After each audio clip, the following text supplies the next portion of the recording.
ठाकरेंची शिवसेना आणि मनसेचा 5 जुलैला वरळी डोममध्ये एकत्रित मराठी विजयी मेळावा।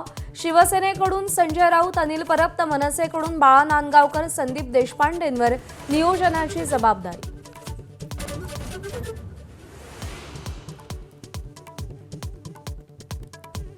उत्तर भारत आणि दक्षिण भारत असा फरक करणाऱ्या राज ठाकरेंची भूमिका मान्य नाही।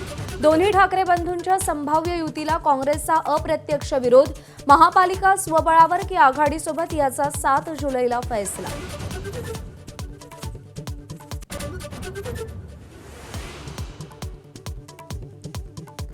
हिंदीच्या मुद्द्यावरून भाजप आणि अजित पवारांच्या राष्ट्रवादीने शिवसेनेला अडचणीत आणलं।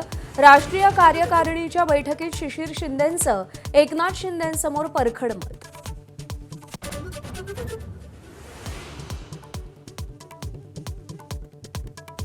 भाजपला आज नवीन प्रदेशाध्यक्ष मिळणार। रवींद्र चव्हाणांची बिनविरोध निवड निश्चित। आज औपचारिक घोषणा होणार।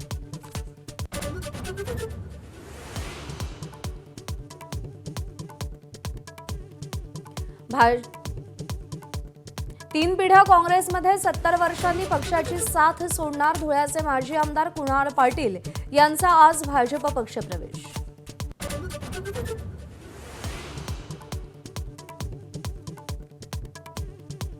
शक्तीपीठ महामार्गाविरोधात आज पश्चिम महाराष्ट्र आणि मराठवाड्यात चक्काजाम। कोल्हापुरातल्या आंदोलनात राजू शेट्टी सहभागी होणार।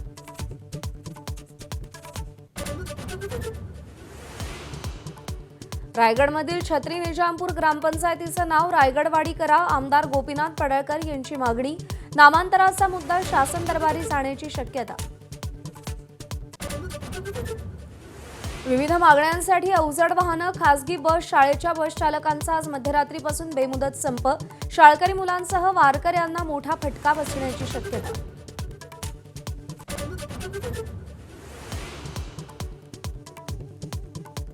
एसटी महामंडळाची सवलत योजना, लांब आणि मध्यम पल्ल्याच्या आगाऊ आरक्षणावर 15% सूट। आषाढी आणि गणपतीसाठी आरक्षण करणाऱ्यांना लाभ मिळणार।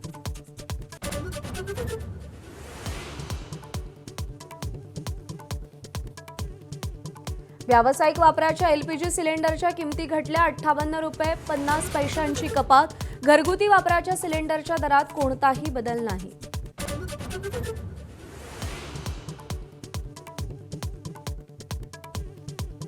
तुकाराम महाराजांच्या पादुकांचा सोलापूर जिल्ह्यात सराटी इथं निरास्नान। शेकडो वारकऱ्यांच्या उपस्थितीत तुकोबांच्या पादुकांचं पूजन करत निरास्नान।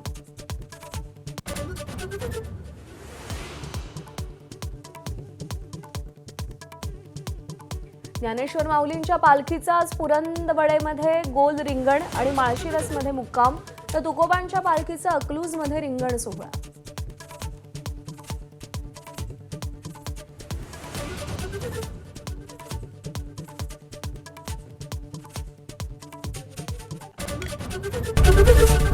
एबीपी माझा, उघडा डोळे बघा नीट।